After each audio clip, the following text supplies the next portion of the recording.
ಇವತ್ತು ಬೆಳಿಗ್ಗೆ ಇದೆಲ್ಲ ಆಚರಣೆ ಮಾಡಿದ ತಕ್ಷಣ ರಾಜ್ಯಪಾಲರು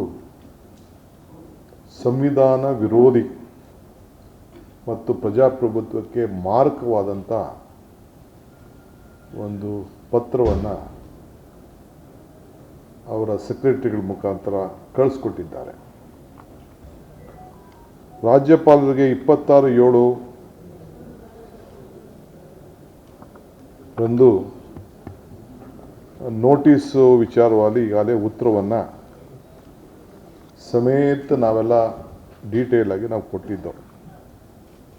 1/8/2024 ರಂದು ಒಂದು ಸಂಪುಟ ಸಭೆಯನ್ನು ನನ್ನ ಅಧ್ಯಕ್ಷತೆಯಲ್ಲಿ ಸೇರಿ ಸರ್ಕಾರಕ್ಕೆ ರಾಜ್ಯಪಾಲರು ಕೊಟ್ಟಂಥ ದೋಷ ಪರಿವಾತ ಹಾಗೂ ದ್ವೇಷದ ಪಿತೂರಿಯನ್ನು ಒಳಗೊಂಡಂಥ ಹೇಳಿಕೆಯನ್ನು ತಿರಸ್ಕರಿಸಬೇಕು ಅಂಥೇಳಿ ಸುದೀರ್ಘವಾಗಿ ನಾವು ದಾಖಲೆಗಳನ್ನು ಕೂಡ ಬಿಡುಗಡೆ ಮಾಡಿದ್ದನ್ನು ತಾವೆಲ್ಲ ಗಮನಿಸಿದ್ರಿ.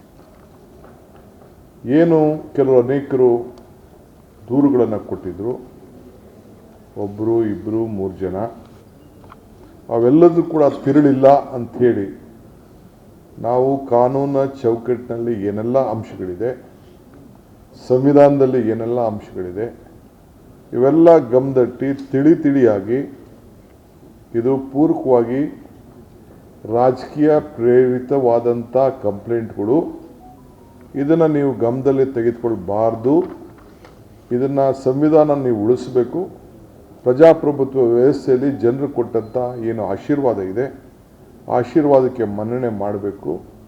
ನಮ್ಮ ಮುಖ್ಯಮಂತ್ರಿಗಳ ಅವರ ಅಧಿಕಾರದ ಅವಧಿಯಲ್ಲಿ ಯಾವ ಥರದ ದುರುಪಯೋಗವನ್ನು ಕೂಡ ಮಾಡಿಕೊಂಡಿಲ್ಲ, ಯಾವ ಲೋಪದೋಷ ಕೂಡ ಆಗಿಲ್ಲ, ನಮ್ಮ ಸರ್ಕಾರದ ಅವಧಿಯಲ್ಲಿ ಯಾವುದಕ್ಕೂ ಕೂಡ ಇದಕ್ಕೆ ಭಾಗಿ ಇಲ್ಲ ಅನ್ನೋದನ್ನು ನಾವು ಸ್ಪಷ್ಟವಾಗಿ ಇವತ್ತು ಇಡೀ ರಾಜ್ಯದ ಜನತೆಗೆ ತಮ್ಮ ಮುಖಾಂತರ ತಿಳಿಸಿದ್ದೇವೆ ಮತ್ತು ರಾಜ್ಯಪಾಲರಿಗೂ ಕೂಡ ನಾವು ತಿಳಿಸಿದ್ದೇವೆ.